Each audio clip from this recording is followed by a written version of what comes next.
Bonsoir, bonsoir à tous pour ce débrief du troisième match de l'Olympique Lyonnais cette saison, quatrième journée de Ligue 1, un match nul, un partout, plutôt laborieux, hein, on aura le temps d'en parler ensemble contre le Stade de Reims qui était tout proche d'empocher sa première victoire de la saison, mais non, Stade de Reims qui était jusqu'ici resté sur une série de 3 buts encaissés par match, et contre qui l'OL s'est cassé les dents comme souvent ces dernières années, en direct de... Oui, The Hack. Ouais, voilà. Bravo. Bon, déjà bienvenue à vous. On est 350 pour un horaire assez inhabituel, un débrief à 19h le dimanche.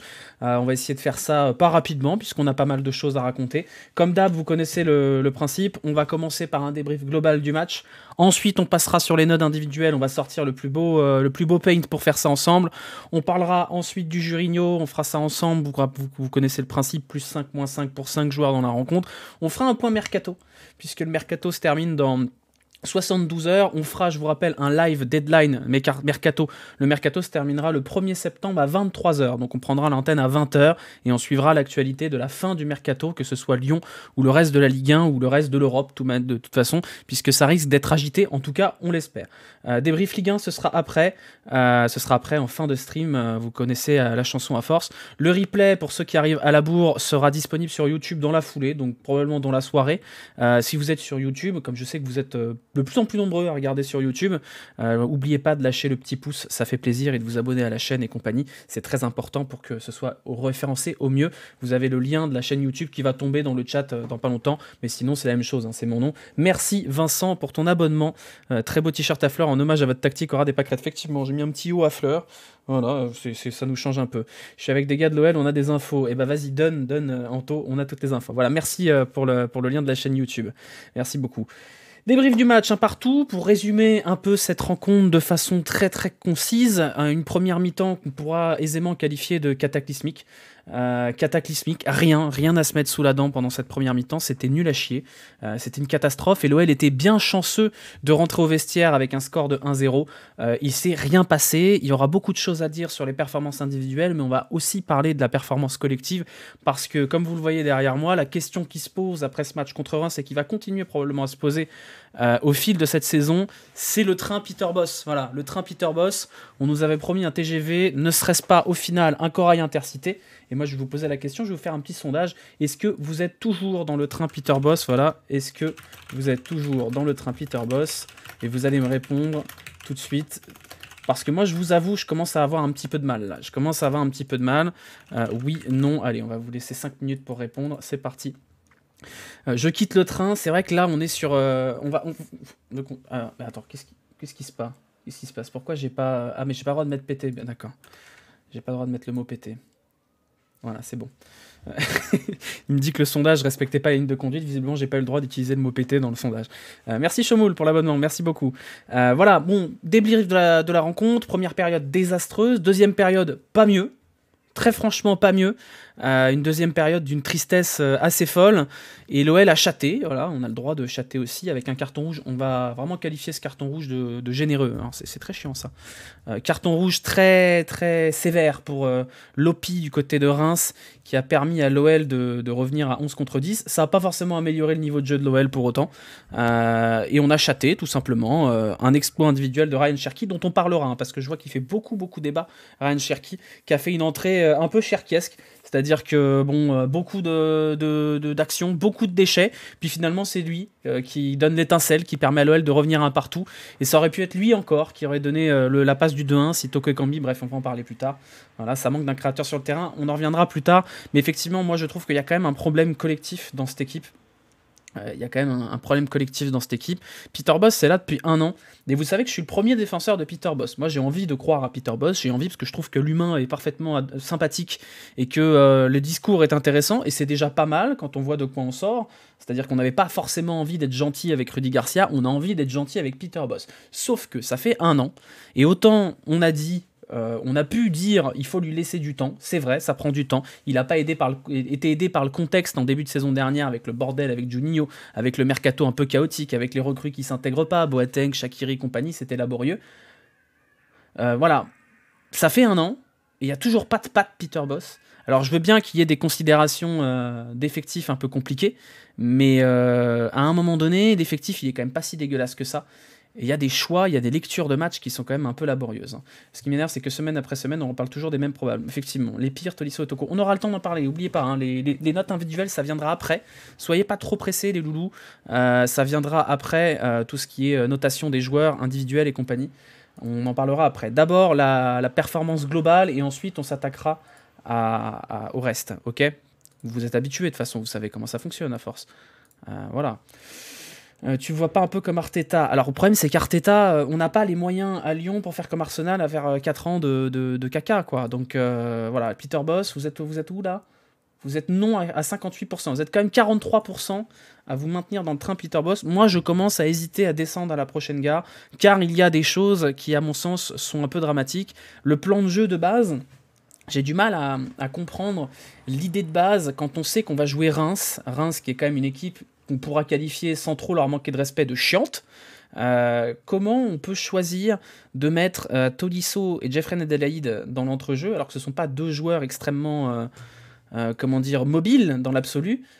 Tolisso, on en parlera après, je commence à être un peu inquiet personnellement. Pourquoi Toko Ekambi est toujours titulaire alors que ça fait quand même 3 matchs d'affilée là que c'est le désastre, Toko Ekambi. Thiago Mendes, j'en avais déjà parlé, il nous a servi contre les blocs bas. Il y a quand même un problème de gestion de la profondeur du côté de Thiago Mendes, et moi j'ai eu une sueur froide quand à la 20e minute de jeu Thiago Mendes reste au sol, et c'est Damien Da Silva qui va... Putain, il n'y a pas un moment où je peux être tranquille dans cette ville, il y a des motos tout le temps, bref. Barcola ferait tellement de bien, ouais, non, on verra. Le problème lié à ma descente du train Peter Bosz, on prend qui comme prochain chef de gare? Ah bah ça c'est un autre souci, ça, c'est un autre sujet, on en parlera un petit peu après. Lukeba est mauvais, Lukeba fait pas un bon match. On va faire le point individuel après, hein, on fera le point individuel. Mais on est quand même dans une configuration, et je pense que c'est quand même important de le dire, où l'Olympique Lyonnais va jouer un match par semaine.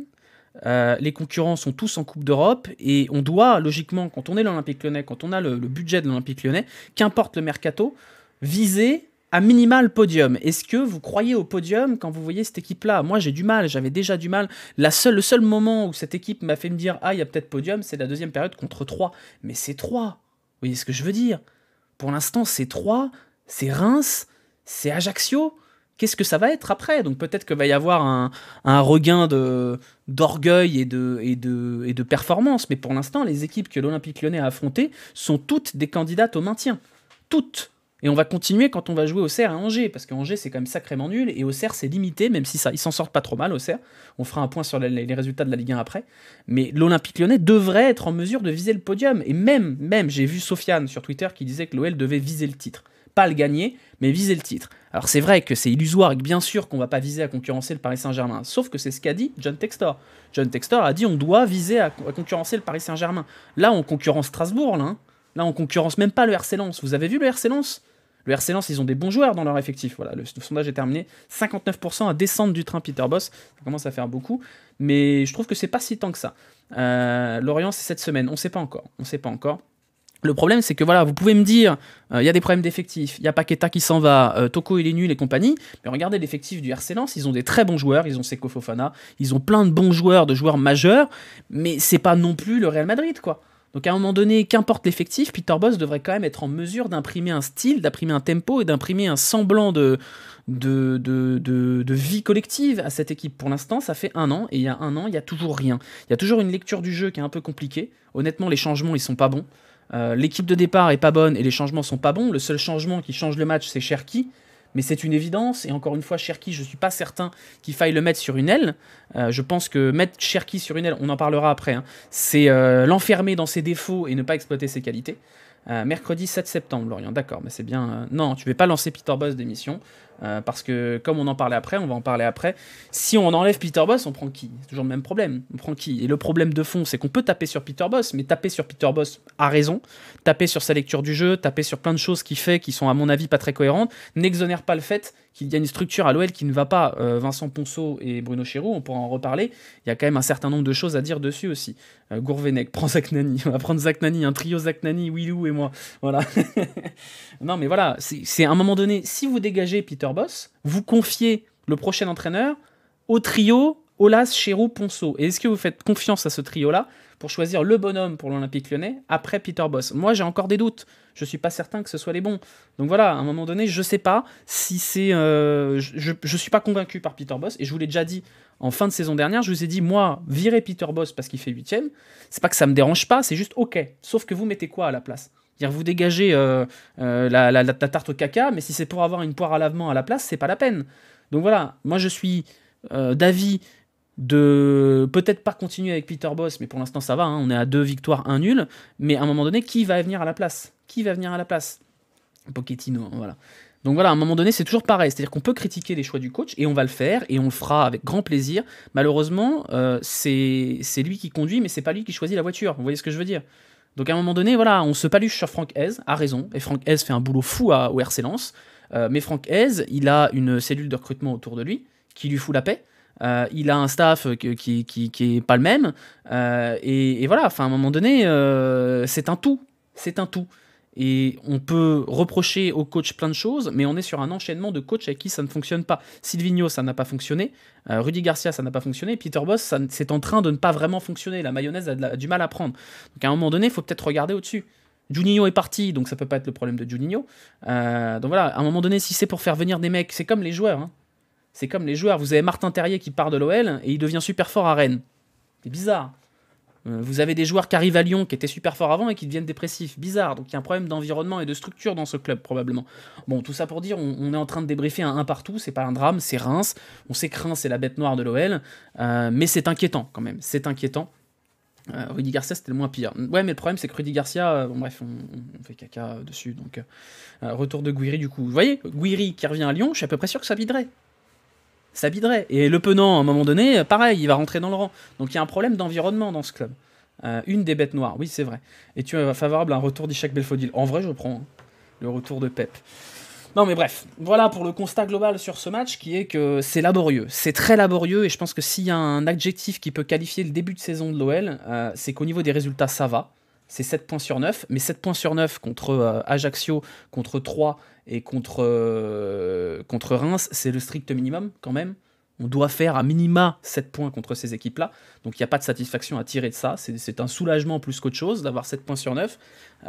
Mais au niveau comptable, ça va. Au niveau de l'animation, au niveau de ce qu'on voit sur le terrain, ça va pas du tout. Ça va pas du tout. Il y a des trous dans cet effectif. Et quand on fera le point mercato, on en parlera. Parce que si on se sépare de Houssem Aouar et Lucas Paqueta, au milieu de terrain, il n'y a plus un seul créateur. Il n'y a plus un seul créateur. Enfin, vous voulez donner les clés à qui pour mettre un peu d'étincelle dans cette équipe? Moi, je pense qu'il faudrait changer la tactique et qu'il faudrait mettre un vrai 10. On va peut-être donner les clés à Romain Fèvre, mais plus haut. Donner les clés à Lacazette, peut-être même en 10. Pourquoi pas, mais, ou même à Cherki en 10. Mais aujourd'hui, on ne peut pas jouer en 4-3-3 sans Aouar, en tout cas sans le Aouar, le vrai Aouar, on va dire, et sans Paqueta, c'est pas possible. Il faut, dans ce 4-3-3, un des trois éléments du milieu qui soit un créateur. Aujourd'hui, il n'en a pas. Aujourd'hui, il n'en a pas. De Zerbi est le seul coach pertinent en ligne. Mais De Zerbi à Lyon, vous pensez que ça va marcher? Moi, j'adorerais. Mais vous pensez que De Zerbi avec Aulas, Ponceau et Chérou, ça fonctionne? Moi, j'ai de sérieux doutes. C'est comme si vous me dites, on prend Michael Schumacher et on le met dans une as. Bah, ça va pas rouler, les gars. Hein. Vous pouvez prendre tout ce que vous voulez. À un moment donné, le baquet, il est pourri. Donc, voilà. Mais à un moment donné, il faut faire le bilan. On fera le bilan quand on parlera de Mercato. Mais en 6 mois, à peu près un peu plus de 6 mois, l'OL a perdu Bruno Guimaraes et Lucas Paqueta et les a remplacés par Romain Fèvre. Ça suffit pas. Ça ne suffit pas. Ça ne suffit pas. Il y a eu une augmentation de capital qui va avoir lieu dans le courant du mois de septembre, qui était à hauteur de 86 millions, dont on nous a dit que la moitié serait consacrée à renforcer l'effectif. Aujourd'hui, l'OL a dépensé 8 millions d'euros plus quelques primes à la signature et va probablement faire une très grosse vente avec Paqueta. L'effectif est pas suffisant. Le coach a l'air perdu. Il y a un problème. Choumi, il ne roule plus trop malheureusement. Si, il roule, mais il roule dans son lit malheureusement. Faut que Textor dégage tout le monde. Moi, je pense que John Textor, à un moment donné, il va peut-être en avoir un peu marre de ce qui se passe. Mais bon, on va voir. Voilà pour le constat global sur ce match. Est-ce que vous avez des trucs à dire? Moi, j'aimerais quand même noter un truc. Reims, c'est globalement assez faible. On va pas se mentir. Il n'y a pas grand-chose dans cette équipe. Par contre, il y a 2 mecs. 2 mecs dans cette équipe de Reims, ils vont pas rester longtemps à Reims. Hein. Je vous le dis, ils vont pas rester à Reims. Le petit Ito, là, qu'est-ce qu'il fout à Reims? Pourquoi il n'est pas chez nous, Ito? Ito, il serait trop bien chez nous. Voilà, un mec comme Ito, c'est ça qu'il faut aller chercher. C'est des petits gars comme ça qu'il faut aller chercher. Parce que Junya Ito, il va rester 1 an à Reims, puis après il va partir pour 20 millions quelque part. C'est ce mec-là qu'il faut aller chercher. Ito, il est monstrueux. Balogun, il est super fort aussi. Donc, ils vont sauver Reims. Je pense que ces deux mecs-là vont sauver Reims, qui a une base, bon, c'est solide derrière, hein. Abdelhamid Fès, c'est pas mal. Il n'y a pas grand-chose pour le reste, mais ces deux mecs-là, ils sont hyper forts. Mais même Ito, on s'en fout, 29 ans. On s'en fout. On s'en fout. Mais à un moment donné, ces mecs-là, ils vont sauver Reims, et il faut aller les chercher. C'est ces mecs-là qu'on doit aller chercher. Un Ito, vous pensez qu'un Ito, c'est pas meilleur qu'un Toko? Ils ont le même âge. Donc bon, bref. En tout cas, tout ça pour dire que ça fait 3 matchs qu'on voit, 3 matchs où on a quand même envie de se fracasser le crâne, à l'exception de la seconde mi-temps contre 3.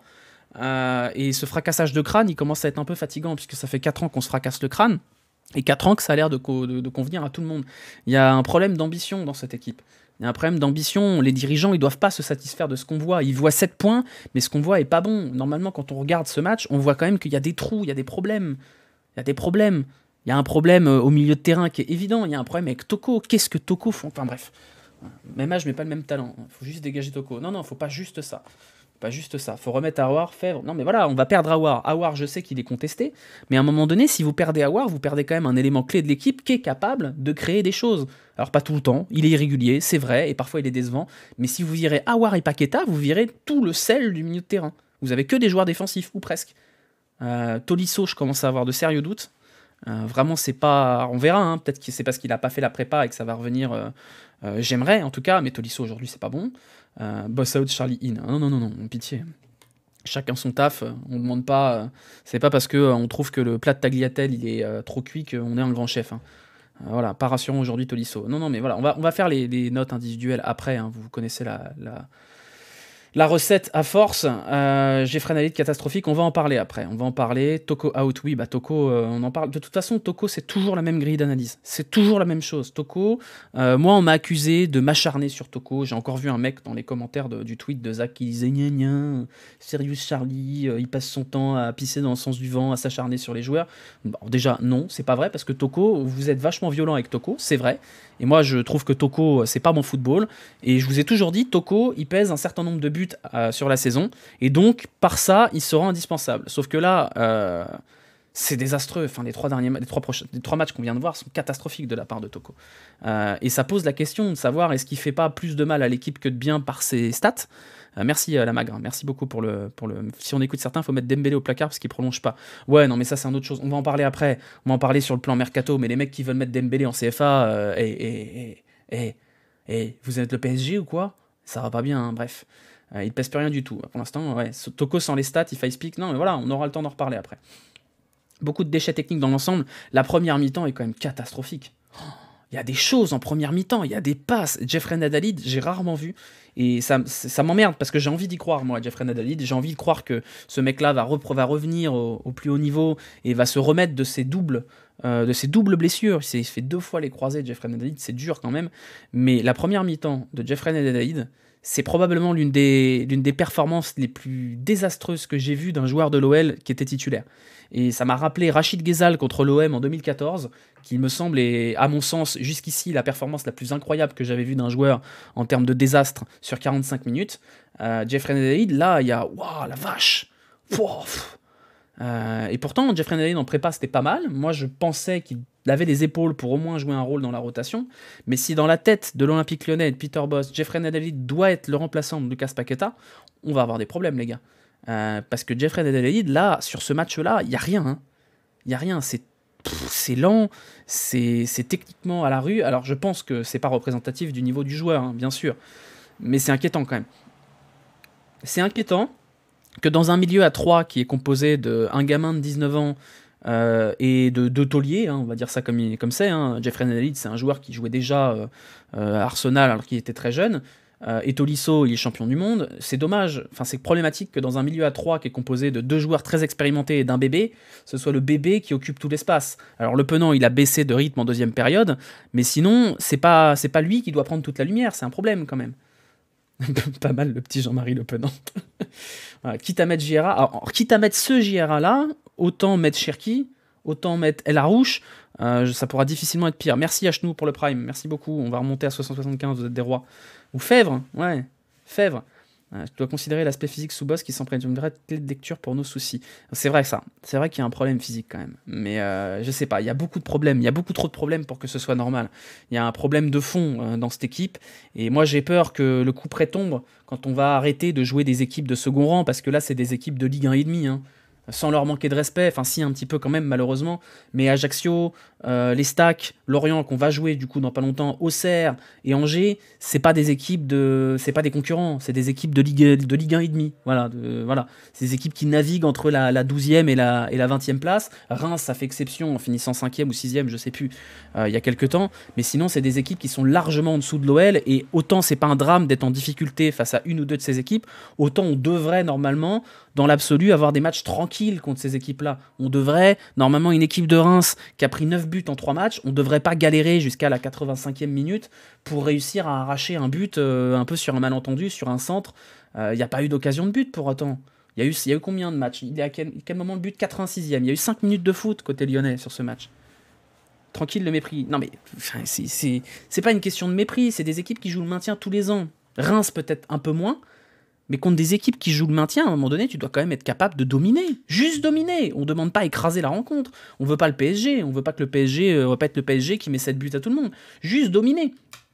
Enfin, vous verrez les stats tout à l'heure. Les stats, elles sont effarantes. Et encore, elles sont fortement influencées par la deuxième mi-temps, la fin de match en tout cas, puisqu'il y a eu, je crois, 5 ou 6 tirs en l'espace de 5 minutes. Voilà, Genesio Huet, alors qu'il qualifiait en C1 3 fois sur 4, Rudy Garcia sifflé avant même son premier match à l'OL, mais Peter Bosz continue d'avoir la carte après plein ans. On peut plus. Bah, alors déjà, c'est pas vrai. Genesio Huet, je crois que c'est arrivé une fois au bout de 4 ans. Et quand il dit qu'il a qualifié l'OL 3 fois sur 4, encore une fois, c'est pas parce que le plat précédent, le plat actuel est pas bon que le plat précédent est meilleur, hein. Donc faut pas refaire l'histoire. Genesio, il a été sauvé par une équipe qui tournait bien avec un effectif qui était autrement supérieur à celui-là pour l'instant. Et Rudy Garcia, évidemment, encore heureux qu'il ait eu. Encore heureux qu'il ait sifflé. Rudy Garcia, il a chié sur l'OL pendant tout son passage. Et le passage de Rudy Garcia à l'OL, il y a un truc à en retenir, c'est la demi-finale de C1 sur un malentendu. Sinon, il n'y a rien, hein. On ne retire rien de Rudy Garcia. Combien de suicides depuis le début du live? Ouais, non, c'est le pire OL des 5 dernières années, no joke. Bah non, c'est pas le pire OL dans l'effectif. Par contre, moi je pense que voilà, Peter Bosz, ça fait 1 an. Il va falloir step up. Il va falloir step up dans l'animation collective. Il va falloir step up dans la lecture des matchs. Parce que vraiment, il y a un problème. Je suis désolé. Le fait que Toko fasse 90 minutes, faut que quelqu'un m'explique. Faut qu'on donne ça au CNRS. Faut qu'on nous explique comment c'est possible dans la tête du coach de laisser Toko faire 95 minutes. Il n'a pas fait un seul truc potable, Toko Ekambi. C'est quand même dramatique. Comment il fait 95 minutes sur ce match-là? À quel moment dans la tête de... Encore une fois, je l'ai dit sur Twitter. J'ai dit, voilà, ça fait 1 an. Je vais te dire comme ça. Ça fait 1 an que Peter Bosz est entraîneur de l'OL. Il est arrivé dans un contexte compliqué. On lui a laissé du temps. La logique était de dire, voilà, on laisse du temps à Peter Bosz de s'installer dans un contexte compliqué et de mettre en place des choses qu'il doit mettre en place et d'ajuster éventuellement son effectif. Ça fait 1 an. Aujourd'hui, je pense qu'on est en mesure de dire qu'est-ce que on aurait fait si Peter Bosz avait fait ce choix-là, si ça avait été Rudy Garcia. Et aujourd'hui, je regarde ce match et je me dis, si ça avait été Rudy Garcia qui avait sorti Tété plutôt que Toko Ekambi au bout du 3e match titulaire comme ça, je pense qu'on l'aurait insulté sur les réseaux. Je pense qu'on l'aurait pourri. Et je me dis, qu'est-ce qui excuse aujourd'hui le fait qu'on soit indulgent avec Peter Bosz par rapport à sa lecture du jeu? Et je vois pas, en fait, je vois pas d'excuse. Donc je vois pas pourquoi on continuerait à être sympa avec Peter Bosz, même si je l'aime bien, alors qu'il fait des choix catastrophiques en termes de lecture de jeu, quoi. Je suis désolé, ça fait beaucoup. Le Capitana à Dubois, ça n'a pas fonctionné. Toko titulaire alors qu'il est toujours nul, ça fonctionne pas. Cherki, à un moment donné, on voit qu'il a la capacité de changer des choses. Pourquoi le mettre toujours sur une aile, Cherki? On sait que c'est l'enfermer dans ses travers. Alors c'est aussi la faute de Cherki, mais il y a des choix de coach où je me dis que le prisme de lecture, si c'était Genesio ou Garcia qui faisait ça, on serait en train de péter un plomb. Bah là, je suis en train de péter un plomb. Voilà, donc je commence à péter un plomb sur Peter Bosz sur certains choix. Évidemment qu'il a des excuses, évidemment qu'il n'est pas aidé par l'état-major du club, et le fait de critiquer Peter Bosz ne veut pas dire que tout est bien au-dessus, mais à un moment donné, il y a un certain nombre de choses qui vont pas, quoi. Il y a pas un certain nombre de choses qui vont pas. Cherki Titu, eh ben on va en parler. On va en parler, puisqu'on va passer, ça fait quoi, 35 minutes de live, on va passer aux notes individuelles. Alors attendez, il faut juste que je gère mon truc plus correctement, là, voilà. Je vais vous basculer sur l'interface pour faire les notes. Voilà, on va dessiner tranquillement notre petit terrain. Voilà, hop. Alors, la compo, voilà, hop. La tradition, vous la connaissez. Je me trompe de couleur. On va dessiner notre petit terrain. Attendez, j'ai pas la place là. Voilà, hop. Notre petit terrain. Alors, les notes individuelles, on va faire dans l'ordre. Hop, et franchement, il est bien mon terrain aujourd'hui. Je crois que c'est le plus beau terrain depuis le début des débriefs de cette saison. Attendez, je peux encore foirer la deuxième surface de réparation. Eh, il y a du niveau aujourd'hui. Merde, attendez, j'ai raté mon arc de cercle. Alors, pour Chéroux, moins de boulot, plus de boulot. Alors, nous avions Ryu. Oh, c'est vrai que j'ai perdu l'habitude. Ryu, Lukeba, Tango Merguez, le petit Malo. Voilà. La Tagliatelle. Le Penant. Prochain achat, ce sera une tablette graphique. Pour faire ça encore mieux. Tolisso. Jeffren, Adélaïde. Malo horrible. On en parlera après. Chaque chose en son temps. Chaque chose en son temps. Opposition, hashtag, une template de terrain pour chaque. Non, je trouve que ça fait partie du charme. En plus, j'écris bien, attendez. Et TT. Voilà. On va quand même mettre en dessous, là, en quoi? En bleu, on va mettre Cacré parce qu'il a joué 45 minutes. Voilà. Ok, c'est parti. La top vers Toko. Vous voulez une top sur Toko? Voilà. Très bien.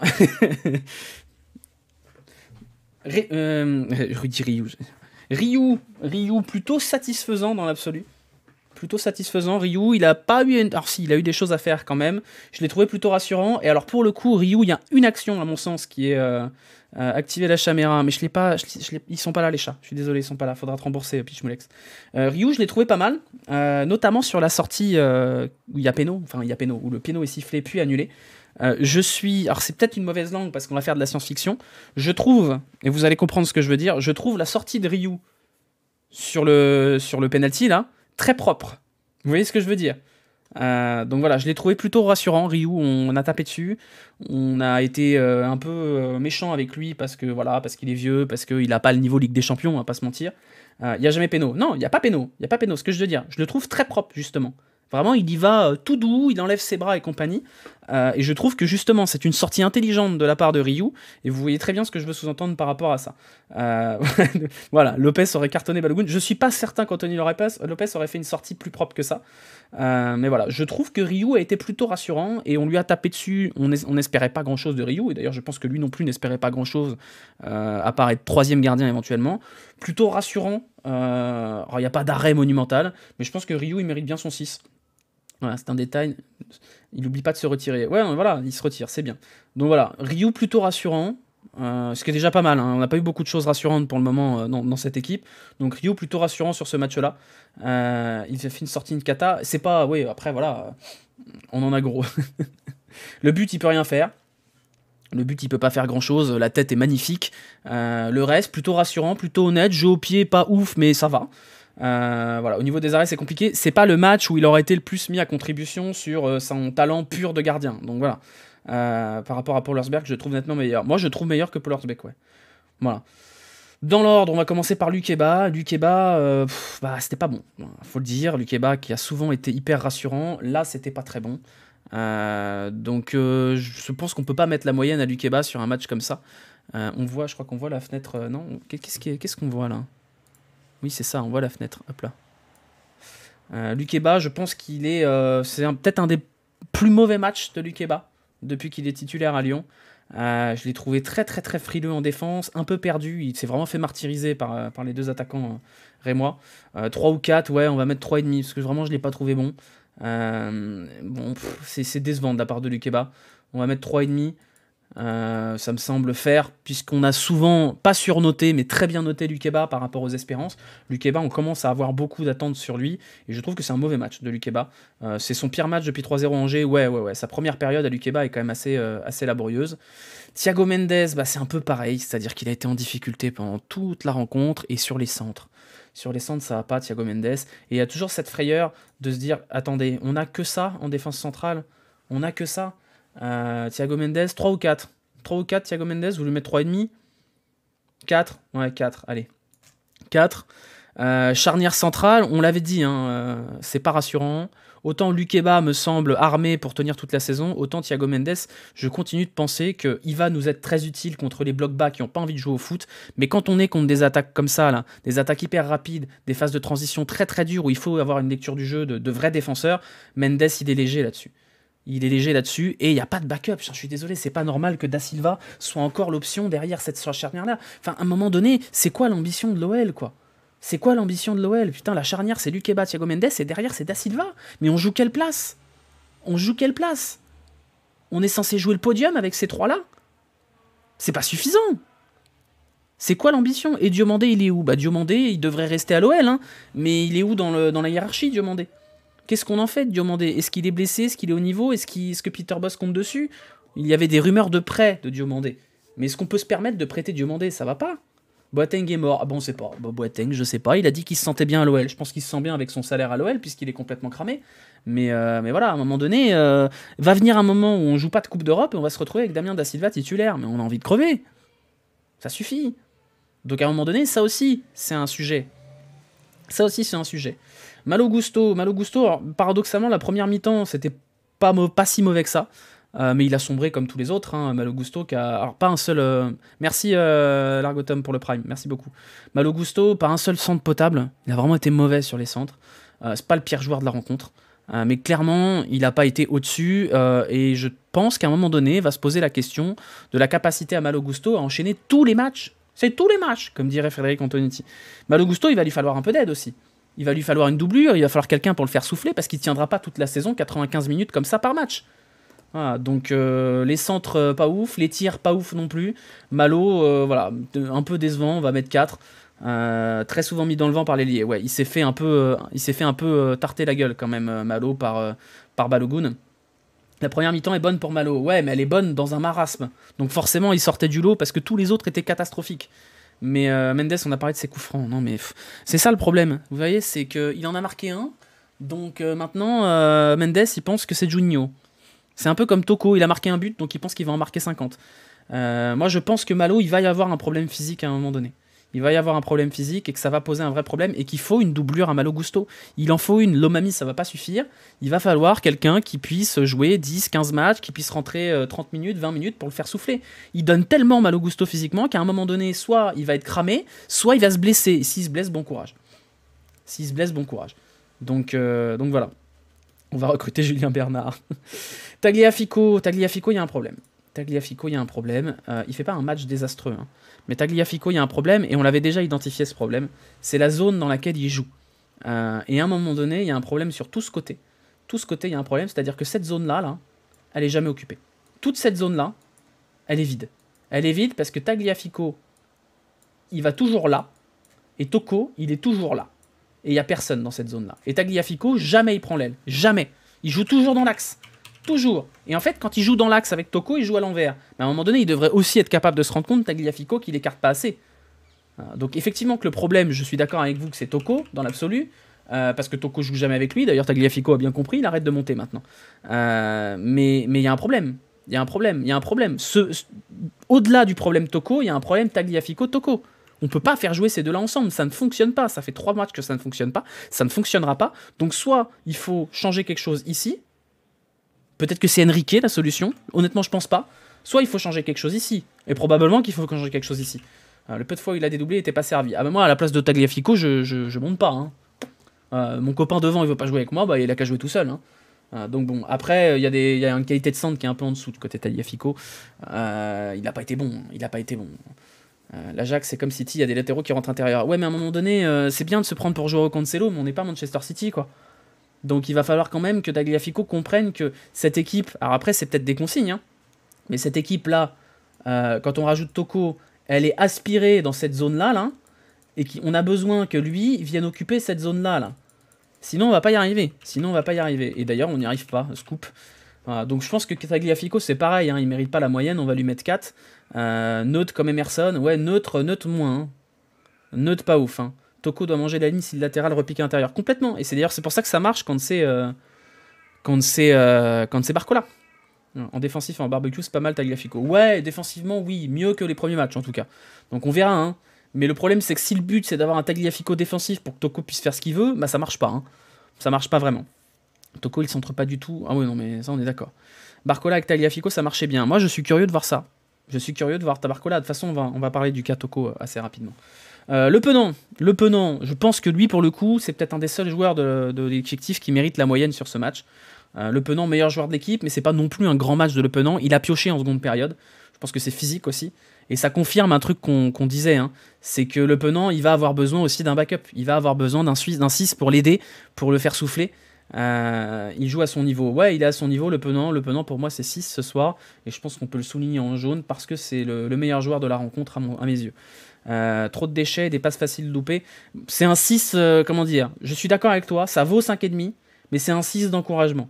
Il était tout seul au milieu sur la première période, et je pense que si l'OL s'en sort à 1-0 en première période, c'est parce qu'il est là. Il récupère un nombre de ballons ahurissant en première période. C'est lui le métronome de l'équipe. Il est vraiment pas aidé, hein. Il est vraiment pas aidé, Le Penant, parce que les deux de devant ont vraiment pas été bons. Et c'est pas à lui de surnager. Merci Jourdan pour le Junior Jourdan pour le follow. Merci à Dr Earl aussi.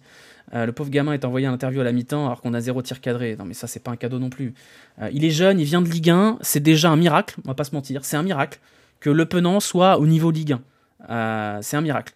On est des lobbyistes de Le Penant. Voilà, donc c'est pas normal. Il a besoin d'aide, Le Penant. Et cette aide, soit elle viendra avec un 8 qui est plus actif, quand Cacrès sera revenu pleinement de blessure, soit avec un 6 qui permettra de tourner avec lui, parce que je pense que Le Penant, il a aussi les qualités pour jouer 8, mais il faut renforcer ce milieu de terrain avec des gens qui ont un peu plus de ballons, hein. On n'oublie pas que Bruno Guimaraes n'a toujours pas été remplacé, hein. Toujours pas remplacé. 6, car c'est une perf difficile quand tu vois ce qu'il est autour de lui. Voilà, c'est un 6 d'encouragement.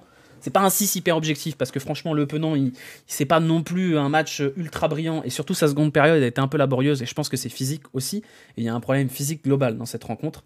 Mais voilà, c'est un 6 d'encouragement. Un 4-2-3 avec double pivot avec Cherki 10, on en parle après. À passer à Tolisso.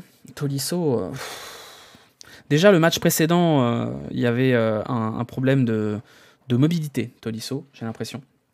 Un problème de... comment dire, d'explosivité. Alors, ça n'a jamais été le joueur le plus explosif du monde, Tolisso. Mais là, il est quand même un peu lourd, hein. Et c'est quelqu'un qui fait 100 kilos qui vous dit ça, hein. Tolisso, c'était laborieux. Et compter sur Tolisso pour créer le jeu, je suis pas sûr que ce soit le plan parfait. Normalement, c'est pas lui le créateur de ce duo, hein, ça doit être Jeffrey Adelaide. Mais Tolisso, il a eu beaucoup de mal à créer quelque chose. Je pense qu'il n'est pas prêt, je pense qu'il a fait sa prépa à part et qu'il n'est pas prêt physiquement, qu'il a besoin encore un peu de temps, Tolisso, et que de toute façon, je continue à penser, c'est ce que je vous disais lors du mercato avant qu'il arrive, qu'il ne faut pas compter Tolisso dans le nombre au milieu. Tolisso, s'il est là, c'est bien. S'il n'est pas là, malheureusement, on pouvait s'y attendre concernant son passif. Donc je ne suis pas certain que Tolisso soit prêt à être titulaire. Je pense qu'il lui faut un peu de temps pour récupérer ses jambes, pour récupérer un peu d'explosivité et récupérer un peu de confiance. Voilà, le staff incapable de réserver un hôtel à côté du stade, pas mal aussi. Ah bon? J'ai pas vu ça. Des bonnes passes longues, oui, des bonnes passes longues. Malheureusement, effectivement, c'est ce que tu dis, Nida. L'heure tourne, hein, pour Tolisso. Son objectif, c'était d'aller au mondial. J'ai peur aussi qu'il y ait un coup au moral si jamais il ne va pas au mondial. Malheureusement, voilà, on sait que le Bayern, quand il se débarrasse de ses joueurs, c'est souvent pour une raison. Bon, bah, Boateng, on a vu que c'était pas le Boateng qu'on pouvait espérer. Tolisso, physiquement, on va voir. Moi, je crois toujours à un retour de Tolisso au meilleur niveau, mais je pense que c'est pas tout de suite. Voilà, en gros, l'hôtel de Lyon était à 1 heure du stade. Super. Bon, ça, c'est pas ça qui fait ne pas gagner la rencontre, hein.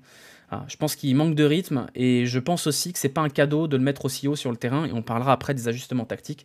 Mais moi, je pense que la solution, elle vient aussi de mettre Tolisso plus bas. On verra. En tout cas, voilà, pour la note, pour moi, c'est pas bon.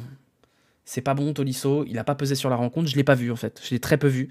Il a que 26 ans. Ouais, mais justement, il faut lui laisser le temps. Il a encore le temps de revenir. Jeffrey Adelaide. Wow.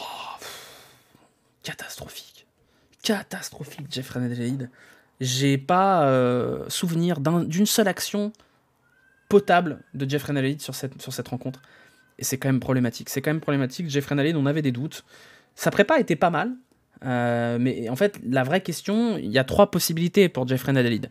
La première, c'est un mauvais match. Ça arrive de faire un mauvais match dégueulasse. Mais là, on est quand même sur des standards de dégueulasse vraiment catastrophiques, mais ça peut arriver. La deuxième solution, c'est qu'il n'est pas prêt physiquement. Mais sa prépa avait l'air de montrer que si, et que du coup, il faut qu'il revienne un peu plus explosif et qu'il travaille encore physiquement pour revenir de ces 2 graves blessures. Et la troisième possibilité, c'est que c'est terminé pour Jeffrey Nadalid, et qu'il fera partie de ce contingent de joueurs qui va pas se remettre de sa grosse blessure. Moi, j'ai peur de ces 2 dernières possibilités. On va pas l'enterrer tout de suite, hein. Juste, il y a une chose qui paraît évidente, c'est que Jeffrey Nadalid, ça suffit pas pour remplacer Paqueta. Ça, c'est sûr. C'est pas un joueur frisson comme peut l'être Romain Fèvre, comme peut l'être Cherki, et comme l'est Paqueta. Vous voyez ce que je veux dire? Boss a dit qu'il était à 100%. Je pense pas que Jeffrey Nadalid soit à 100%, parce que s'il est à 100%, c'est inquiétant quand même. Pas une bonne passe, pas un bon contrôle, très très lent pour se retourner. C'était vraiment pas bon, Jeffrey Nadalid. Pourquoi il n'y en a pas un de prêt physiquement? Ah bah ça, c'est une question globale. On va en parler une fois qu'on aura fait toutes les notes, quand on va faire la conclusion de tout ça. Quid de Romain Fèvre? Eh bah, Romain Fèvre, c'est le point d'interrogation. Voilà. Ça arrive un mauvais match, j'y crois, il a souvent été bon quand il a joué. Je suis plutôt de ton avis. Mais clairement, s'il y a une conclusion à tirer de Jeffrey Nadalid aujourd'hui, c'est qu'on ne pourra pas faire toute la saison avec lui.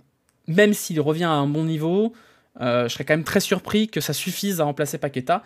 Et bon, pour aujourd'hui, ce sera... c'est quoi? C'est 1 ou 2? Honnêtement, 1, ce serait pas volé. Hein.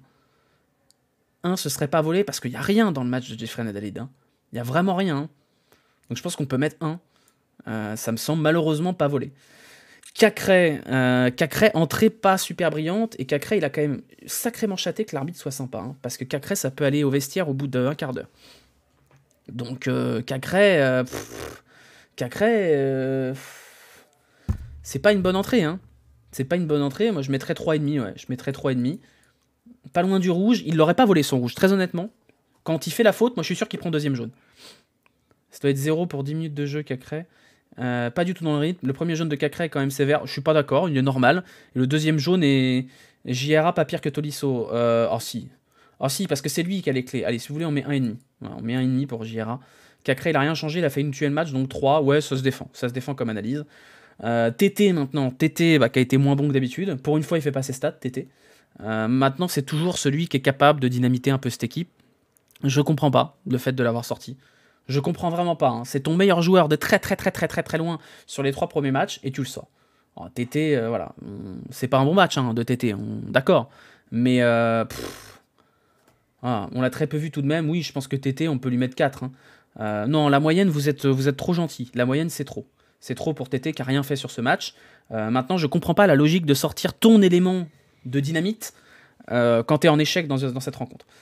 Voilà, bon bref. Juste s'il veut faire rentrer Cherki, il le veut sur le pied intérieur. Ouais, mais bon, voilà. Le triangle a été brisé, ouais, on aura le temps d'en parler après. Lacazette, y a pas grand-chose Lacazette dans cette rencontre. C'est un mauvais match de Lacazette aussi, hein. Tous, c'est un mauvais match. Le seul qui fait un match potable, c'est Le Penant. Et Lacazette, il aura été sacrément mauvais dans les remises, dans les contrôles. Je l'ai trouvé un peu balourd, Lacazette. Pas bon du tout. Je pense que ça vaut 3 aussi. Il n'a pas pesé sur la rencontre. Il a été aspiré. Je l'ai trouvé un peu mieux quand il a décroché, quand il a eu Dembélé devant lui. C'est peut-être la solution de cette équipe. C'est peut-être de mettre Lacazette en 9,5 avec Dembélé devant. On verra. Mais pas bon, Lacazette. Et le meilleur pour la fin, alors que non, pas le meilleur, parce qu'il a quand même été moins mauvais que Jeffrey Nadalid. Mais Toko Ekambi. Toko Ekambi, ça va pas. Hein. Ça va pas, il n'y a rien qui justifie de le laisser titulaire. Et à un moment donné, voilà, Toko Ekambi, ouais, 1, allez, 1. 1, parce que sinon, il y a quoi à retenir? Il y a quoi à retenir de Toko Ekambi dans ce match? Il n'y a rien, hein. Il n'y a rien, il y a des pertes de balles. Vous savez, il y avait une stat, 41% de ballons perdus en première période. Franchement, Toko, c'est dramatique. Il joue à l'envers, il joue pas pour ses potes, il rate des trucs, enfin... La dernière occasion... À un moment donné, il va se remettre... On va pas se mentir, hein, à un moment donné, Toko, il va se remettre dans le bon sens. Et il va commencer à marquer. Et quand il va marquer, il va continuer à marquer. Et ça ira mieux. Mais en attendant, c'est toujours pareil. C'est-à-dire que quand il n'y a pas les buts, quand il n'y a pas les stats, pour Toko, il n'y a rien. Il n'y a rien. C'est un match où il n'y a rien à sauver pour Toko. Donc, voilà. Quelle est la solution? Quelle est la solution? Je sais pas. Il y a des solutions individuelles. La solution, il y a des mecs dans cette équipe qui sont soit pas prêts, ou pas au niveau, et il y a des mecs qui sont tout simplement pas faits pour cette équipe. Ah, et pour moi, ces 3-là, ça va pas aller. Ça va pas aller. Alors peut-être que ça ira plus tard pour Tolisso. Peut-être que Jeffrey Nadalid, c'était juste un mauvais match. Par contre, Toko, ça fait beaucoup, là. Hein. Ça fait quand même beaucoup. Et la solution, c'est quoi? La solution, il y en a. Hein. On a une entrée de Cherki. Cherki, on va en parler après. Cherki qui a beaucoup eu de déchets. Mais c'est lui qui débloque les situations. Barcola, je pense que Barcola est un meilleur apport collectif à cette équipe. Probablement pas individuel, mais un meilleur apport collectif. Soit des joueurs pas intelligents. Ouais, voilà, enfin, lui faire goûter le banc. À un moment donné, Toko, il va falloir arrêter quand même. Au moins pour essayer autre chose. Ça se trouve, ce sera pas mieux. Ça se trouve, ça ira pas. Mais au moins, à un moment donné, il va falloir tenter quelque chose. Parce que là, ça fait 3 matchs d'affilée que c'est une catastrophe. Hein. Catastrophe. Quitte à avoir une saison en dents de scie, envoie-nous Barcola. Puis c'est pas un joueur d'avenir, Toko. Voilà, donc bon. Quand ça parle de Guiri, ils ont dû cerner le problème. Ouais, très beau centre Cherki. Ouais, Cherki, on va pas le noter, mais je pense qu'il faut qu'on en parle. Avant, on va parler des ajustements tactiques. Moi, je vais vous dire ce que je pense qu'il faut faire. Même si, bon, voilà, c'est du petit bonheur la chance. Je pense qu'avec le départ de Paqueta et le probable départ de Aouar, même si Aouar est plus au niveau qu'on le connaît, ça marchera pas, là. Avoir 2-8, ça marchera pas. On n'arrivera pas en 4-3-3 avec 2-8. Sachant qu'on a des profils pour des 10. Moi, je pense qu'il faut prendre Tolisso et le mettre là, ou Cacré, et repasser à un double pivot, avec un double pivot Cacré-Le Penant, et que ici, on mettrait ici Cherki ou Fèvre, vous voyez.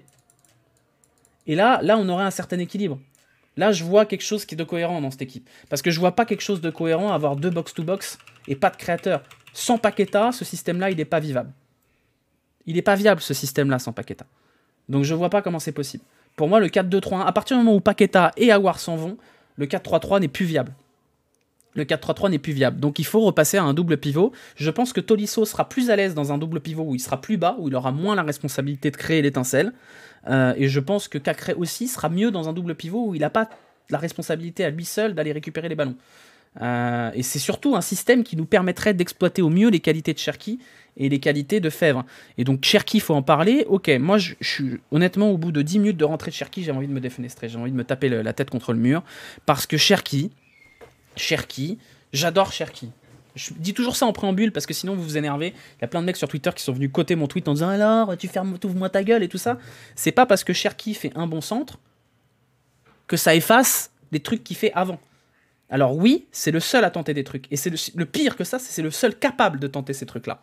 Mais il y a certains trucs chez Cherki où tu te dis mais à un moment donné, il faut quand même qu'il sache reconnaître une situation où il a 20% de chance de passer et de créer un décalage, d'une situation où il a 0,1% de chance de passer. Parce que le problème pour Cherki, c'est qu'il a cette qualité-là d'avoir la capacité d'éliminer, plus de savoir tenter ces choses-là. Mais j'ai l'impression que Cherki, il ne sait pas reconnaître quand il y a moyen que quand il n'y a pas du tout moyen. Et donc il y a des ballons perdus qui sont excusables pour Cherki, parce que c'était une bonne tentative, et puis il y a des ballons perdus pour Cherki où tu te dis, putain, c'est vraiment débile de faire ça. Il y a des moments où il était à 1 contre 2 avec son latéral derrière lui, et il tente à y aller tout seul, et du coup c'est un ballon perdu, une contre-attaque derrière, comme ce qu'il avait fait contre Ajaccio. Et je pense que quand Cherki il aura compris que certaines situations valent mieux de la jouer safe derrière, là il se passera quelque chose. Là il se passera quelque chose. Parce que Cherki, quand Cherki déjà il a une qualité technique qui lui permet quand même de créer le danger constamment, ils étaient tout le temps 2 sur lui. Donc s'ils sont 2 sur lui, ça veut dire qu'il n'y a personne sur Malo derrière lui. Et surtout, quand il lève la tête, il voit le jeu. Et il n'y en a pas beaucoup des joueurs dans cette équipe qui sont capables de voir le jeu comme Cherki. Donc en fait, c'est toujours pareil. C'est-à-dire quand il rentre, on en attend énormément parce qu'on sait... Il y a un gamin qui chiale depuis 1 heure dehors, là, c'est un enfer. Cherki, il est capable. Et si, dans cette équipe, il n'y en a pas beaucoup qui sont capables. Le problème de Cherki, c'est qu'il est impatient. Et ça, c'est une qualité dans le fond d'être impatient. Sauf que cette impatience lui amène du déchet. Il faut accepter le déchet de Cherki. Ce sera jamais un joueur qui va faire 99% de passes réussies. Et encore heureux, parce que c'est pas ça qu'on attend de Cherki. Par contre, il y a des situations où Cherki doit être en mesure de se dire non, cette fois, j'y vais pas. J'attends. Cette fois, je passe par derrière. Le ballon, il va revenir vers moi. Et je pense que quand il aura compris ça, ça deviendra un mec qui sera une évidence absolue, une évidence, un joueur incontestable de cet effectif-là. Il a le syndrome du sauveur. Ouais, mais il y a deux problèmes. Il y a 2 problèmes avec l'utilisation de Cherki. On a parlé des problèmes de Cherki dans le joueur intrinsèque. Maintenant, il y a 2 problèmes dans l'utilisation de Cherki qui font que ses défauts sont mis en avant et ses qualités ne sont pas exploitées. Pour moi, il y a 2 problèmes. Le premier problème, c'est qu'il rentre très souvent dans des situations qui ne sont pas favorables. C'est-à-dire qu'il rentre avec 15 minutes de jeu à utiliser, et donc évidemment, il veut peser sur la rencontre, il veut sauver son équipe. Ça part d'un bon sentiment. Donc du coup, ça va exacerber sa tendance à tenter des trucs difficiles. Et la deuxième chose qui, à mon avis, pose problème, c'est qu'il rentre sur une aile. Et quand tu fais rentrer un joueur comme ça sur une aile, il peut jouer que dans un sens. Donc nécessairement, les mecs en face, ils savent d'où vient Cherki, ils savent où il va donner la balle, donc on l'enferme dans un espèce de rôle de sauveur. Si vous mettez Cherki dans l'axe, le jeu s'ouvre Donc il a moins à tenter l'exploit individuel. Et vous voyez bien que quand Cherki il est un peu plus bas sur le terrain, il est capable de donner des ballons bien dosés en profondeur pour Malo, et il est capable de voir le jeu. Donc je pense qu'il y a un double problème avec Cherki, et ça l'exonère pas de tout ce qu'il fait, mais il y a un problème d'utilisation qui fait que Cherki n'est pas et ne sera jamais un joueur d'aile. C'est pas le bon poste pour lui. Et le deuxième problème, c'est que le faire rentrer 15 minutes dans des situations inconfortables, au lieu de lui donner du temps de jeu, comme par exemple quand on mène 3-1 contre 3 et que le match est plié, fait rentrer Cherki. Donne-lui 30 minutes, donne-lui 35 minutes, laisse-le s'éclater, mets-le dans l'axe. Le match, il est gagné, laisse-le s'éclater. Non, Cherki, il faut qu'il rentre à 15 minutes de la rencontre quand on est mené ou quand il y a match nul. Donc ça l'enferme dans un espèce de rôle frustrant, alors que Cherki, il aurait... je pense que si tu le mets titulaire dans l'axe, et c'est une sacrée marque de confiance, mais à un moment donné, il va falloir y venir quand même. Si tu le mets titulaire dans l'axe, Cherki, je pense qu'il est moins impatient, qu'il a plus d'options autour de lui qui ne sont pas des options perso, et que ce sera vachement mieux. Et d'ailleurs, on l'a vu, quand il joue contre Nantes en Coupe de France, il est brillant, Cherki. Donc en fait, Cherki, il n'est pas exonéré de tous ses problèmes, il faut qu'il épure son jeu, il faut qu'il sache reconnaître une situation qui est perdue d'avance d'une situation où ça vaut le coup de tenter, mais de manière générale, il n'est pas aidé quand même. Il n'est vraiment pas aidé. Donc voilà, je pense que le problème de fond, il est là, et que pour régler ce problème-là, il faudrait passer avec un vrai numéro 10, puisque Paqueta ne sera pas remplacé par un joueur du calibre de Paqueta, c'est évident. Nantes en Coupe de France, c'était il y a 3 ans. Bah ouais, mais ça fait long quand même. Donc il y a un problème de fond, qui est qu'il va falloir que Peter Bosz, à un moment donné, fasse des choix forts avec Cherki. Parce que cette espèce de mi-figue, mi-raisin avec Cherki, de le faire rentrer 10 minutes, ça suffira pas. Soit il a la confiance du coach, soit il l'a pas du tout. Et s'il l'a pas du tout, fallait le vendre à ce moment-là. Mais s'il a la confiance du coach, ok, faut lui donner les clés maintenant. Faut lui donner les clés. Voilà, bref. Voilà sur Cherki, on peut parler de Dembélé, bonne rentrée de Dembélé. Et on va en reparler parce que voilà, j'ai vu des tweets sur Dembélé, les gars. J'ai vu des ouais, mettez-le en CFA, il mérite rien et tout ça. Alors déjà, de une, Dembélé, il a totalement le droit d'aller au bout de son contrat, c'est son choix. Je trouve ça très con, pour le club comme pour lui, parce que là, il a une hype au maximum, merci Skunks. Je pense que Moussa Dembélé, là, sa hype est au maximum. Il peut aller dans plein de gros clubs, alors que s'il fait une saison en tant que remplaçant, les prétendants seront moins nombreux en janvier. Donc je trouve ça dommage pour Dembélé qui veuille aller au bout de son contrat, mais il a parfaitement le droit. Personne ne peut dire à Dembélé que c'est scandaleux et le foot dehors comme veulent les supporters du Barça aller insulter Frenkie de Jong là. Et on peut pas, nous sommes l'Olympique Lyonnais, on peut pas se permettre de mettre un mec comme Moussa Dembélé en réserve parce qu'on n'est pas content. Moussa Dembélé, c'est qui le backup derrière la casette? Vous voulez mettre Kadewere en pointe? Vous voulez faire rentrer Kadewere dans des situations comme ça? Là, vous êtes quand même bien content de l'avoir, Moussa Dembélé, pendant encore un an. Donc je pense qu'effectivement, Moussa Dembélé, s'il veut pas prolonger, s'il veut pas partir, et bah tant pis, il faudra le mettre en backup, et il sert dans ces situations-là. Situation bloquée, jeu de tête intéressant, voilà.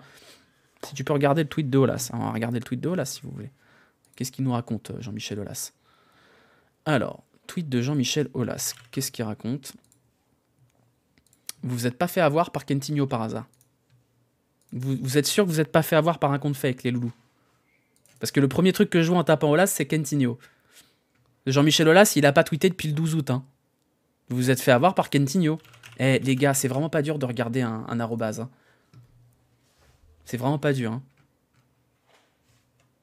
Oh, vous vous faites avoir... On est en 2022. Hein. Big 2022, les gars. Hein. Vous vous faites avoir par des comptes fake ou alors vous essayez de me piéger. Eh, Big 2022, vous vous faites avoir par des faux comptes. Vous avez quel âge, les gars? J'espère que vous cliquez pas sur les trucs du CPF. Hein. Non, mais sérieux, quoi. Vous vous faites avoir comme des bleus. Kentinho, oui, c'est Ardennes et Kentinho, c'est Dwight York et merde, comment il s'appelait l'autre? J'ai oublié. L'autre de Manchester United. Dembélé est intéressant. Bien sûr qu'il est intéressant, Dembélé. Il a plein de qualités, Dembélé. Il a plein de défauts. Et justement, je pense aussi qu'il y a cette solution de la casette en 9,5. Le 4-4-2, c'est pas une honte. Donc on a des moyens de moduler cette équipe pour qu'elle soit plus cohérente. Et j'ai trouvé qu'il y avait des choses plus intéressantes quand Dembélé était sur le terrain. Andy Cole, merci. Andy Cole et Dwight York. Dinguerie sur l'affaire sur le Pogba. Non, mais ça, on n'en parlera pas aujourd'hui, parce que c'est de toute façon la famille Pogba, on est sur une belle famille d'ahuri quand même. Hein. Voilà, bref, voilà pour les notes individuelles. On a oublié qui dans les entrants? On a oublié Barcola, mais bon, pas hyper notable. L'entrée de Barcola, on n'a pas parlé de... Bah si, on a parlé de tout le monde. On n'a fait que 4 changements. Voilà, prochaine échéance, ce sera Auxerre. Ce sera mercredi à 19h, un bel horaire de merde. Il va falloir quand même... Je vais péter un plan. Je sais pas si vous l'entendez dans le micro, le gosse qui hurle là ou pas? Parce que moi je l'entends bien, hein, je peux vous le dire. Prochaine échéance, ce sera Auxerre. Tu sens le but de Perrin, oui. Bon, bah ça va, parce que je peux vous dire que moi je l'entends et pourtant j'ai l'écouteur du bon côté. Fèvre, on n'en parle jamais vu qu'il joue jamais. Ouais, Fèvre, c'est un vrai problème. C'est un vrai problème, parce qu'à un moment donné, c'est pareil. C'est s'il n'a pas la confiance du coach, à ce moment-là, il faut le vendre. Ou il faut le prêter. Mais Fèvre, il doit rentrer aujourd'hui. Qu'en sais-tu sur le cas Aouar? Aucune idée. Aucune idée. Aouar, je sais pas où ça en est. Je n'ai pas d'infos, parce que je vous l'ai déjà dit, je suis pas insider ou quoi que ce soit. Je ne sais pas où ça en est, le cas Aouar. Aux dernières nouvelles, il était blessé. Il avait mal à la cheville. Mais je ne sais pas où ça en est. GF5 pour la pub Adidas verte, ils connaissent pas l'identité de la chaîne. On parle du problème physique de cette équipe depuis... Bah, c'est vrai qu'il y a un problème physique quand même. Tout le monde a l'air un peu mollasson, tout le monde a l'air un peu fatigato rapidement, sauf les joueurs qui viennent d'arriver. Voilà. Là, Le Penant a l'air bien, donc vu le prix qu'on a mis sur Fèvre. Bah ouais, c'est 18 millions quand même Fèvre, et c'est un bon joueur. Et je pense que c'est un joueur qui peut apporter des choses à cette équipe. Donc à un moment donné, qu'est-ce qu'on fait de Romain Fèvre? Parce que si c'était censé être le remplaçant de Paqueta, moi j'ai rien contre ça. Juste, il faut quand même... Parce que le problème de fond de cette équipe, on va faire un point mercato maintenant avant d'enchaîner sur les notes. Le problème de cette équipe, c'est que le départ de Paqueta, on sait que ça allait probablement arriver. Il y a un moment donné, on s'est dit, ah, attendez, on va peut-être garder Paqueta. Mais pourquoi on n'a pas préparé? Pourquoi on n'a pas préparé Romain Fèvre ou Ryan Cherki à s'intégrer dans la rotation? Pourquoi Romain Fèvre ne joue pas? Quand il va partir, Paqueta, qu'est-ce qui va se passer? On ne sait pas si c'est Jeffrey Naïd, on ne sait pas si c'est Romain Fèvre, on ne sait pas si ce sera Cherki. Il y avait toute une prépa pour se préparer au départ de Paqueta. Et si l'issue de cette situation-là, c'était « Ah bah Paqueta part pas », bah tant mieux. Mais en fait, on n'a rien préparé. Merci Bronarx pour le Prime. On n'a pas de cellule de recrutement. Mais c'est même pas ça le problème, c'est pas une question de cellule de recrutement. C'est juste que là, Paqueta va très probablement partir, et on est à fin août, et on n'a rien préparé. Donc là, voilà, on va se retrouver à est-ce qu'on joue en 4-3-3 ah bah non, parce que Jeffrey Naledi c'est pas assez bon, ah puis Tolisso il est pas prêt, ah bah du coup faut peut-être jouer en 4-2-3, ah bah qui on met en 10? Et putain, Paqueta ça fait un mois, ça fait 3 mois qu'Olas dit qu'il veut le vendre. On devrait être prêt quand même. On devrait avoir un système sans Paqueta, ou un système qui permette de remplacer Paqueta par Cherki, par Fèvre, par ce que vous voulez. Mais aujourd'hui, voilà, Paqueta va partir, Lyon va être orphelin de Paqueta, il va falloir tout reconstruire. Une prépa qui est foutue en l'air, 3 matchs qui auront servi à rien. Tu penses que Textor va intervenir? Non, je pense pas. Donc bon, c'est problématique de repartir à zéro parce que Paqueta est parti alors qu'on sait que Paqueta est en vente depuis 6 mois. Quand est-ce qu'on va s'occuper d'un gardien? C'est pas le sujet, le gardien, on s'en fout du gardien. C'est pas du tout la priorité. Voilà, mais si les priorités, elles sont très simples. Hein. On va effacer les notes là. Vous les prenez les notes, c'est bon, vous les avez prises. Voilà, on va effacer les notes et on va aller faire un petit tour d'effectif. Parce qu'aujourd'hui, les manques dans cette équipe, ils sont assez simples. Hein. Ils sont assez simples. Voilà, on efface les notes. Il y a des priorités, il y a plein de priorités mercato. Il reste 72 heures de mercato. Bon, nique sa mère. Je vais faire plus simple. Voilà, hop. Et on va les remplir. C'est très artisanal. Hein. Nos régions ont du talent. Voilà, bon, le 6, je vais avoir du mal à l'effacer. Ok, les priorités dans cet effectif. Panic Buy Gonalon. Non mais Gonalon il est déjà. On a un problème ici, un problème ici, un problème ici, un problème là et un problème là. Ça fait beaucoup quand même. Hein. Ça fait vraiment beaucoup quand même à corriger avant la fin du mercato. Il nous faut une doublure à Malo parce qu'il fera pas toute la saison tout seul. Il nous faut un 3e décès parce que Diomandé il y a un point d'interrogation et parce que ça peut pas être Damien Da Silva. Il nous faut un 6 parce que le Penant il va pas pouvoir faire toute la saison en 6, à moins qu'on change et qu'on passe en 4-2-3-1. Il nous faut quelqu'un pour remplacer, pour mettre un peu de concurrence à Toko parce que là ça va pas. Et il nous faut un 10 pour remplacer Paqueta. Ça fait 5 joueurs. Voilà. En 72 heures. Au secours. On va pas y arriver. On va pas y arriver les gars. Et on va faire, oh non, il n'y a pas besoin, on a pris Lacazette et Tolisso, super, nous rompichable quoi. Ça va pas du tout. Vous vous rendez compte quand même, le mercato de l'OL, il est tristoun. Hein.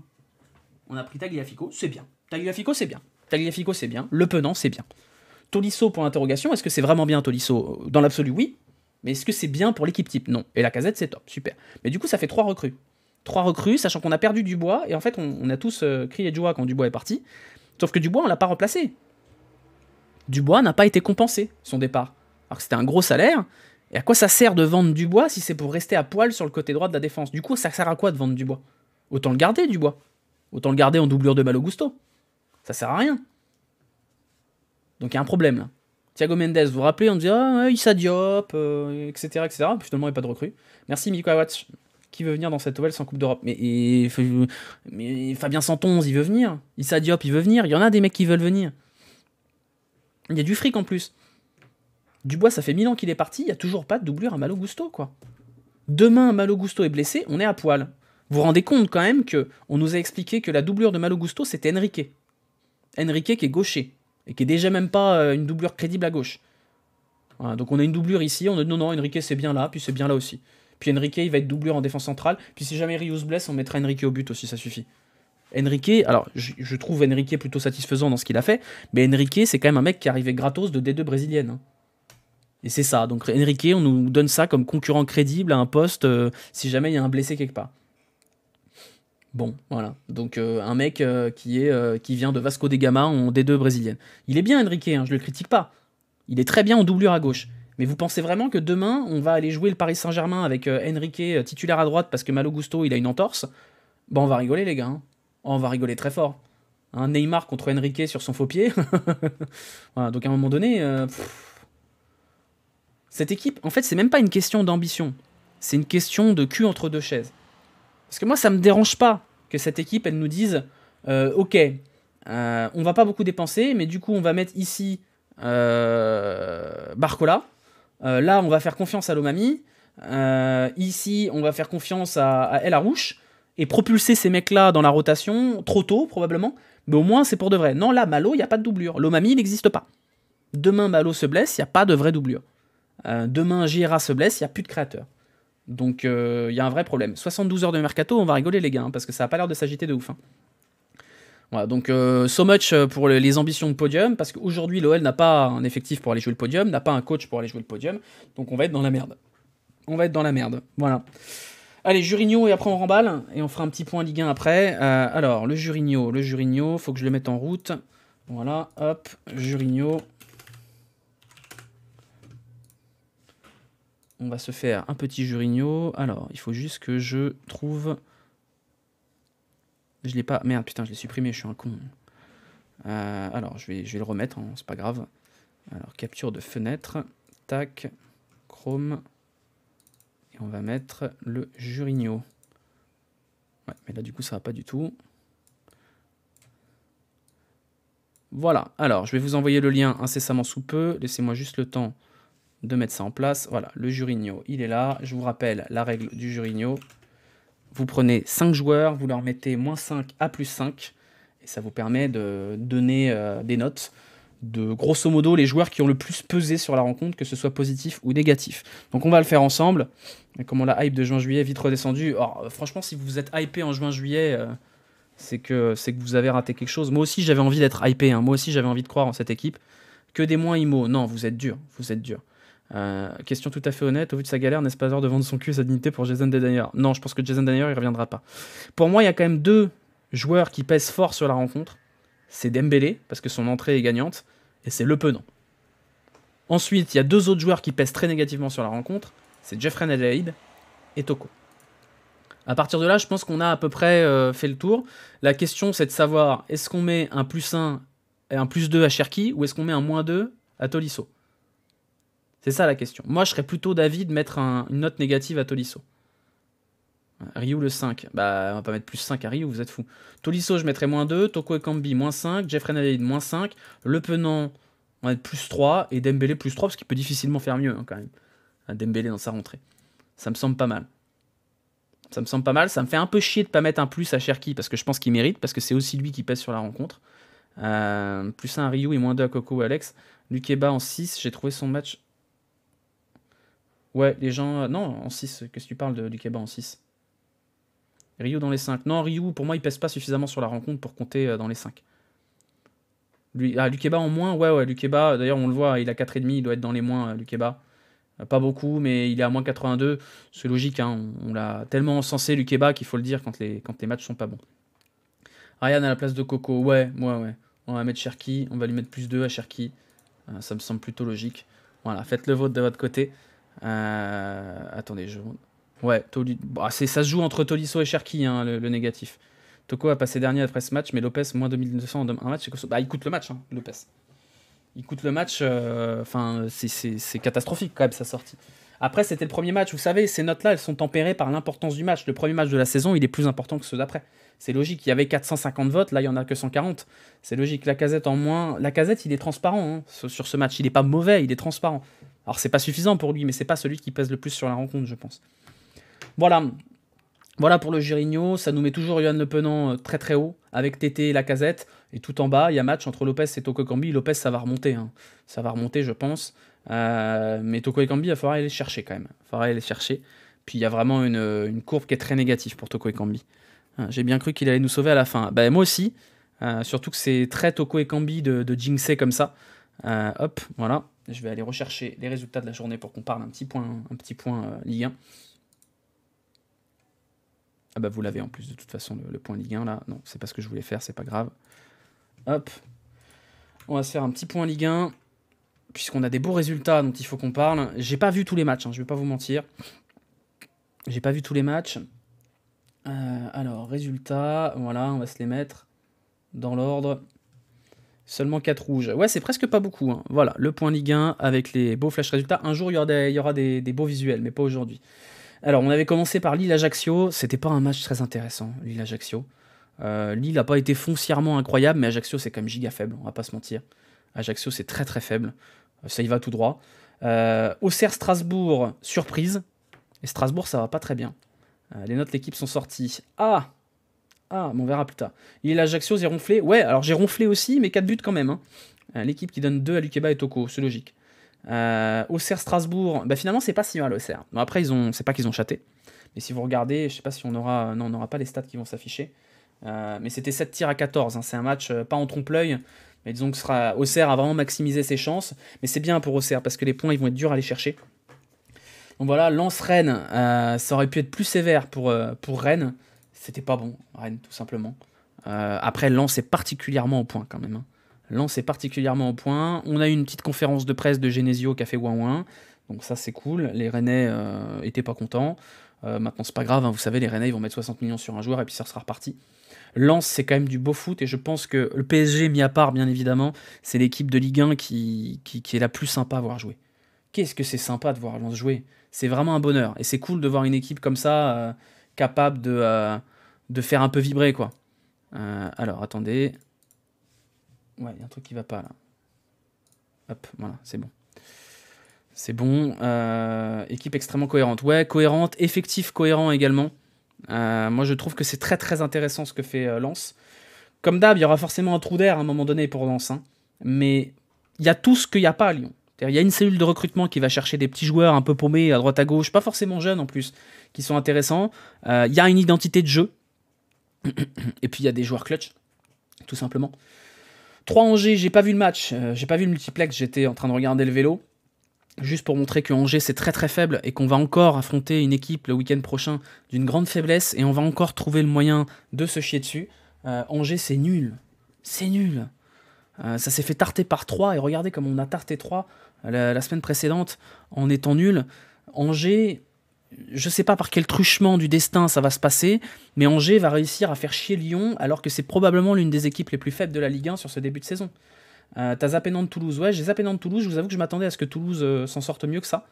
Un peu décevant Toulouse, j'ai pas vu le match donc je peux pas vous dire le contenu. Pour ceux qui ont vu le match, peut-être qu'ils peuvent nous en dire comment Toulouse a perdu contre Nantes. Je vais regarder les stats, même si ça ne dit pas tout. Nantes, surprenant quand même. Surprenante équipe de Nantes, qui s'en sort pas trop mal. Bon, après, voilà. Batik Guardiola Prime contre nous. 3 avec Ronny Lopez.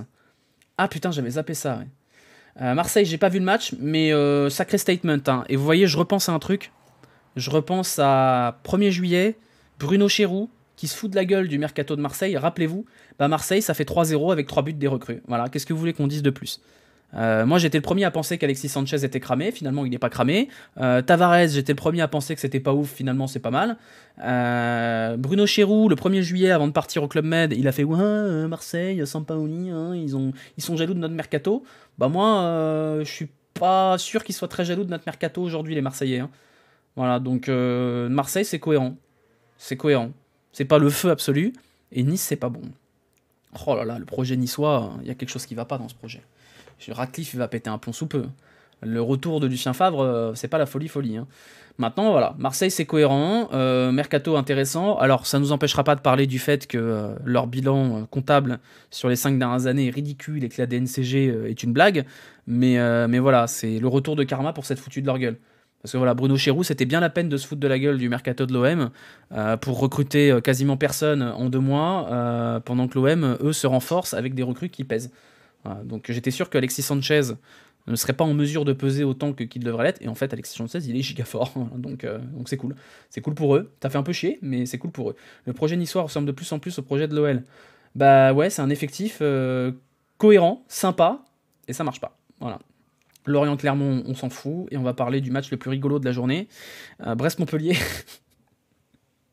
Brest-Montpellier, 70% de possession pour Brest en première période, et ils en prennent 1000.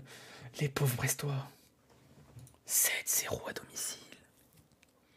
Et le pire, c'est qu'ils prennent, je crois qu'ils prennent 5-0 en 30 minutes.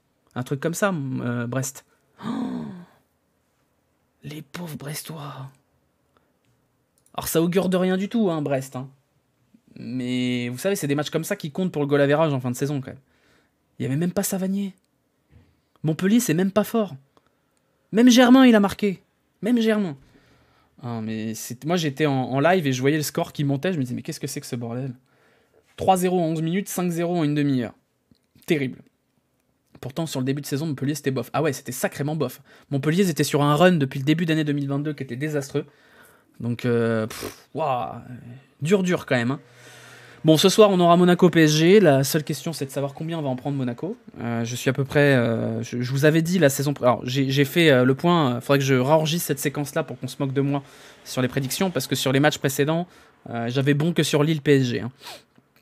Après, j'avais pas prévu que ce soit 7 buts dans la gueule. Mais bon, voilà. Journée 4, journée 3, calendrier de la prochaine journée. Hop là, on va se la mettre. Journée 5, ce sera en pleine semaine. Hein, c'est dans 3 jours. On voulait qu'on fasse les pronostics de la journée mercredi. Combien Nubel va en arrêter? Ouais, bonne question. Petit pronostic, Angers-Reims. Bah, c'est intéressant, c'est les 2 prochains adversaires, enfin les 2 adversaires de l'OL. Je pense que Reims va gagner, vu que Angers c'est quand même sacrément naze. En plus, un match nul, un 0-0 qui tâche, 0-0 qui tâche.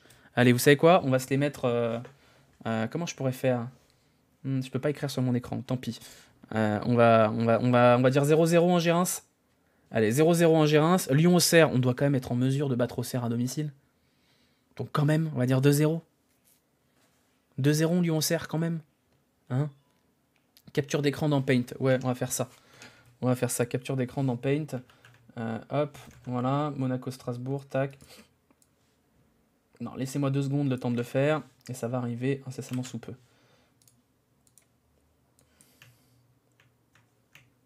Oh, c'est pas terrible ce que j'ai fait. Bon, c'est pas grave. C'est pas grave, tant pis. On va pas faire ça. On va garder à l'oral. On va garder à l'oral. On va lancer la saison OCR. C'est peut-être dit. Olas annonce sur Twitter que Textor lui promet une recrue internationale. C'est un vrai compte cette fois, Septache? C'est un vrai compte ou c'est Olas? Parce que, attention, vous faites pas encore avoir. Hein. Vous me fatiguez à vous faire avoir par les faux comptes là. Est-ce que c'est vraiment Olas? Non, vous vous faites encore avoir. Vous vous faites encore avoir par des faux comptes. Eh, les gars, on est en 2022. Vous êtes de la génération Z, milléniaux et compagnie. Vous vous faites encore avoir. Et vous avez quel âge? Toujours le même tweet. Mais arrêtez, les gars. Vous faites avoir. En plus, c'est même pas un vrai check. Bref. Angers-Reims, on dit 0-0. Lyon-Auxerre, 2-0. Monaco 3. Bon, quand même, Monaco, ça doit gagner contre 3. On va dire 2-1. Montpellier-Ajaccio. Allez, 2-0 pour Montpellier. Strasbourg-Nantes. Bah, je sais pas, Strasbourg-Nantes. Combien Strasbourg-Nantes? Un partout aussi. Lens-Lorient, un bon 3-0 qui tâche. Lille-Nice, un partout.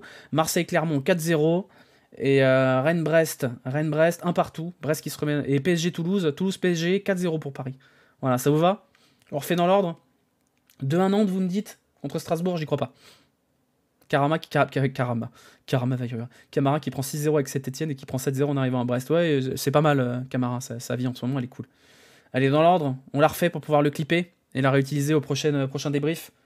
Angers-Reims, 0-0. Lyon-Auxerre, 2-0. Monaco 3, 2-1. Montpellier-Ajaccio, 2-0 pour Montpellier. Strasbourg-Nantes, 1 partout. Lens-Lorient, 4-0. Lille-Nice, 1-2. Marseille-Clermont 2-1, Rennes-Brest 1 partout et Toulouse-PSG 0-4. Voilà, ça va. On se quitte là-dessus. Hop, on va repasser en plein écran. Juste pour que vous puissiez apprécier une dernière fois le train Peter Boss.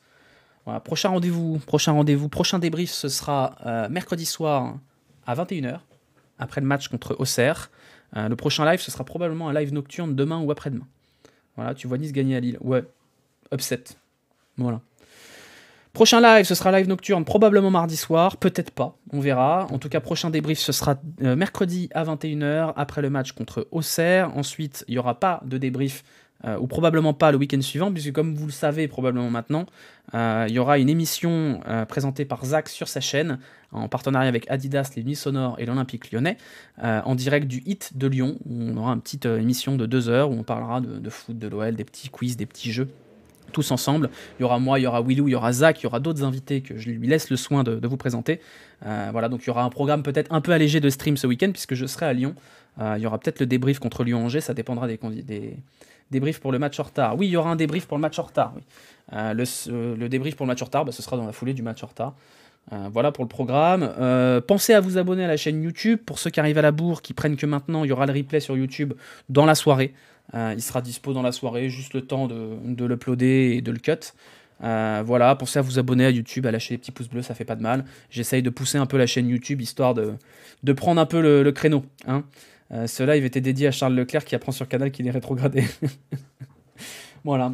Rendez-vous mercredi soir, 21h. Prenez soin de vous, je vous envoie en raid quelque part. Je sais pas qui je vous envoie. Qui on a en live là? Qui on a en live?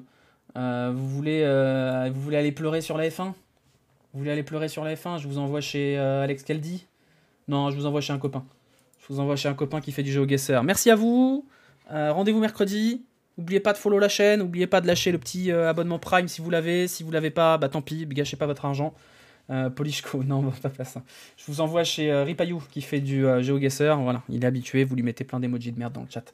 Rendez-vous mercredi. Bisous, à bientôt. Et puis bah écoutez, bonne fin de journée, bonne fin de week-end, tout ça. Bisous.